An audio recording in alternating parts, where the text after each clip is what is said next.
আসসালামু আলাইকুম সকলকে। আশা করি সকলেই ভালো আছেন। আল্লাহর রহমতে আমিও ভালো আছি। আজকে আমরা যাচ্ছি আমাদের এক আত্মীয়র বাসায়, অর্থাৎ আমার দাদুর ভাইয়ের বাসায়। দাদুর বাসা থেকে তাদের বাসা খুব বেশি দূরে ছিল না।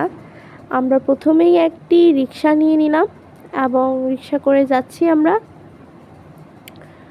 আমরা প্রথমে যাব রেল গেট। ফেনী যে রেল গেটটা রয়েছে সেখানে যাব। তো সেখান থেকে আর রিক্সা নিয়ে তাদের বাসায় যাব। আজকে অনেক দিন পর আকাশটা আবার রোদ উঠেছে। আজকে এতদিনই প্রায় বৃষ্টি হচ্ছিল। এই যে আমরা পৌঁছে গেছি রেল গেট। এখন আমরা আরেকটা রিক্সা নেব তাদের বাসায় যাওয়ার জন্য। আমার তাদের বাসায় যেতে খুব ভালো লাগে, কারণ সেখানে আমার একজন ফুফু আছে, তার নাম হচ্ছে মরিয়ম। আমার ওকেও খুব ভালো লাগে। ওকে, চলো আমরা রিক্সা নিয়েছি, এখন ওদের বাসায় যাব। আসলে ওদের বাসাটা আমি আর আমার আম্মু কেউই চিনতাম না। গিয়েছি যে অনেক দিন হয়েছে, আগের বার রোজার ঈদে গিয়েছিলাম, এখনও যাওয়া হয়নি। আর সময়ের কারণে এখন দাদুর সাথে আমরা এসেছি ওনাদের বাসায়। যে আমরা ওনাদের বাসায় পৌঁছে গেছি। আর ওনাদের বাড়িটাও আমার কাছে খুব সুন্দর লাগে। এখানে প্রাকৃতিক সৌন্দর্য খুবই সুন্দর। এখানে অনেক গাছপালা, ফুল গাছ, ফল গাছ, সবজি গাছ রয়েছে। এই যে দেখো এখানে কত রকমের গাছ রয়েছে, দেখতেই পাচ্ছ। এখানে ফুল গাছ রয়েছে। এটা কি গাছ আমি জানি না, তবে এখানে অনেক গাছের নামই আমি জানি না। এখানে ড্রাগন ফল গাছও রয়েছে, দেখতেই পাচ্ছ। এই ড্রাগন ফল গাছে কখনো ফল ধরেছে কিনা ওইটা জানি না, জিজ্ঞেস করে নিব ফল ধরেছে কিনা। এখানে আরও নানা ধরনের সুন্দর সুন্দর গাছ ছিল, যেগুলো আমি নামও জানতাম না। অ্যালোভেরা গাছ ছিল। এখানে একটা ফুল গাছ রয়েছে, এই ফুল গাছটা অনেক বড় এবং খুবই সুন্দর। এখানে সব সময় ফুল ধরে থাকে। এই ফুল গাছটার নাম কি আমি আসলে জানি না, এই ফুলগুলোর নাম কি। এখানে একটা কাঁঠাল গাছ রয়েছে, দেখো মাশাআল্লাহ কতগুলো কাঁঠাল ধরেছে, দেখো তোমরা সকলে। এই যে চলো আমরা কাঁঠালগুলোকে দেখে আসি, এগুলো কি পেকে গিয়েছে না এখনও কাঁচা আছে। আমি বুঝি না কাঁঠাল পেকেছে নাকি কাঁচা আছে, তবে ধরে দেখলাম যে এগুলো শক্ত। আই হোপ দ্যাট যে এগুলো এখনও কাঁচা রয়ে গেছে। এই যে দেখো এখানে ওরা কি একটা বেঁধেছে, ওই যে গাড়ির চাকা দিয়ে। এটা মেবি দোলনা, আমি এটাকে দুলাচ্ছি। সবখানে গেলে আমার কিছু না কিছু করতেই হবে ছোটদের জিনিস নিয়ে, এটা আমার অভ্যাস হয়ে গিয়েছে।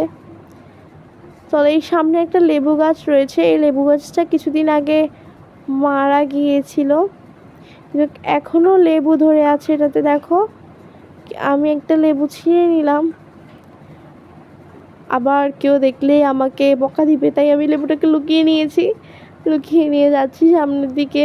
আচ্ছা, আমি লেবুটা কেন ছিঁড়লাম শুধু শুধু সেটাও জানি না, কারণ লেবুগুলো এখনও খাওয়ার উপযোগীও হয়নি। এ দেখো এখানে কলা গাছ রয়েছে, কলা গাছে কলা ধরেছে সুন্দর।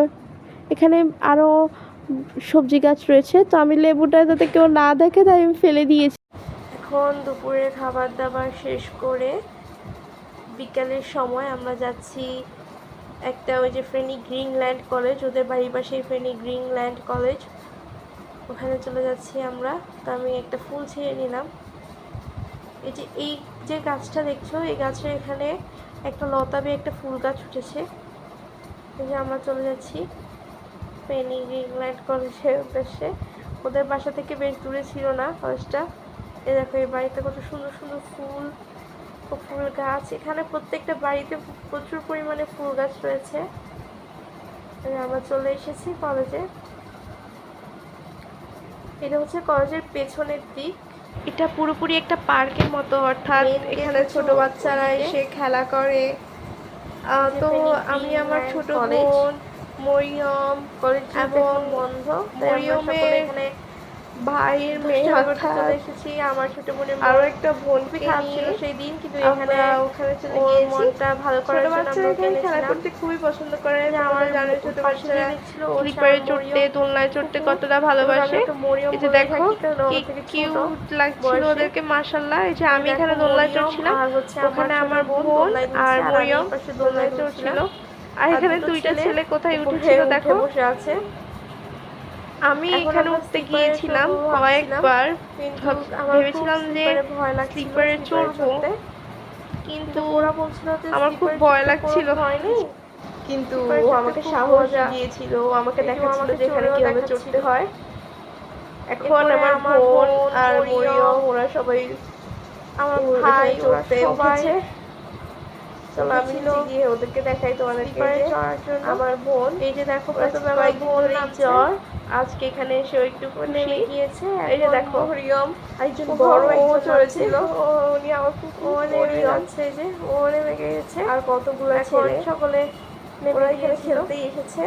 আমাদের সাথে আরো অনেক ছোট ছোট ছেলে ছিল, সবাই অনেকেই করেছে, আমি করবো না কেন, আমিও স্লিপারে চড়ার জন্য বসে যাই। আমাকে দেখিয়ে দিয়েছিল কিভাবে চড়তে হয়, ছিল ওরা কেন কিভাবে করতে হয়। আমার ভয় করছিল, আমার অনেক পরিমাণে ভয় লাগছিল, মানে এত বছর পরে আমার স্লিপারে চড়তে অনেক ভয় করছিল। তারপর বসে এই যে দেখো, আর আমি ছোটবেলা থেকে স্লিপারে আমার খুব মজা লেগেছিল। আর এখানে প্রকৃতিটাও খুব প্রাকৃতিক সৌন্দর্য দেখে আমার মনটা খুবই ভালো হয়ে গিয়েছিল, মনটা খুব ভালো হয়ে গিয়েছিল। গ্রিনল্যান্ড কলেজ খেলাধুলা করে, গ্রিনল্যান্ড কলেজ দেখতে পাচ্ছ তোমরা।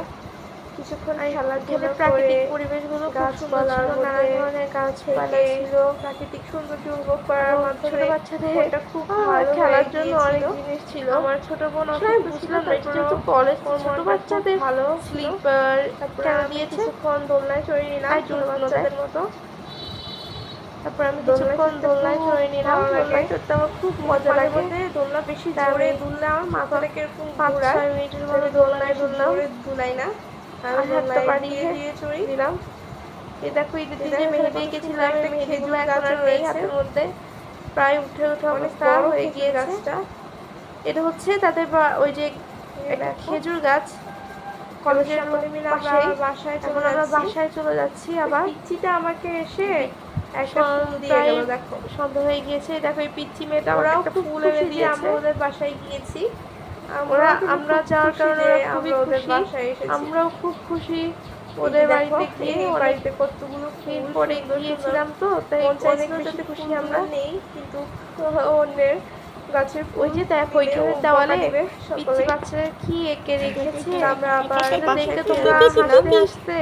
দেখো এখানে কঙ্কাল এঁকে রেখেছে, কঙ্কালটা সব থেকে বেশি সুন্দর হয়েছিল পুতুলটার থেকে কঙ্কালটা। তারপর বাসায় এসে বেলপুরি খেলাম, আমার ফেভারিট বেলপুরি, ফুচকা, এগুলো তো সবসময় আমার ফেভারিটই হয়, তো এগুলো খেলাম। তো সন্ধ্যা হয়ে গেল, আমরা সকলে চলে যাচ্ছি। এখন সকলকে বাই বাই জানানোর হচ্ছে সময়, তো আমরা ওদেরকে বাই বাই বলে আমরা চলে যাচ্ছি। তো এখন চলো যে পিচ্চি মেয়েটা আছে ওর সাথে কিছুক্ষণ কথা বলি, ওকে জিজ্ঞেস করি কিছু প্রশ্ন। বাবু, আমরা আসছি যে, তোমার কেমন লাগছে? ভালো লাগছে? তুমি কি খুশি? ও আচ্ছা, এখন আমরা চলে যাচ্ছি। কালকে আবার আসবো? আচ্ছা, তুমিও আমাদের বাসায় যেও। হ্যাঁ, তোমার আমি চিনতে পারি না কোরআনের বাসায়। আচ্ছা, তোমার আম্মু আব্বুর সাথে যেও। কিভাবে চিনবো? তুমি কি চিনাই দিবা? হ্যাঁ, আমি চিনিয়ে দিব। তুমি আমাদের বাসায় যাওয়ার আগে আমাকে ফোন করো। ওর সাথে কিছুক্ষণ কথা বলে তো সকলকে আল্লাহ হাফেজ বলে আমরা বের হয়ে গেলাম। এখন আবার দাদু বাসায় যাব। খুব মজা লাগছিল ওদের বাসা থেকে এসে, অনেকদিন পর গিয়েছিলাম ওদের বাসায়, তাই আজ খুব খুশি খুশি লাগছে। অনেকদিন পর আপনজনের সাথে সময় কাটিয়েছি। এখন তো পরীক্ষার চাপ ছিল তাই আসতে পারিনি। এই যে দেখো এখানে, এটা হচ্ছে ফেনী ঈদগাহ ময়দান, সামনে রয়েছে। এখানে আব্বুরা প্রত্যেক ঈদে নামাজ পড়তে আসে। এই যে দেখো এখানেই নামাজ পড়তে আসে প্রত্যেক ঈদে। আমরাও ঈদে এখানে আসি প্রায় সময়। ঈদগাহ ময়দান দেখতে। খুব সুন্দরভাবে সাজানো হয়। এই যে আমরা বাসায় চলে আসলাম। তো আজকের দিনটা খুব আনন্দ এবং মজার সাথে কাটিয়েছি। সকলকে বলছি বাই বাই।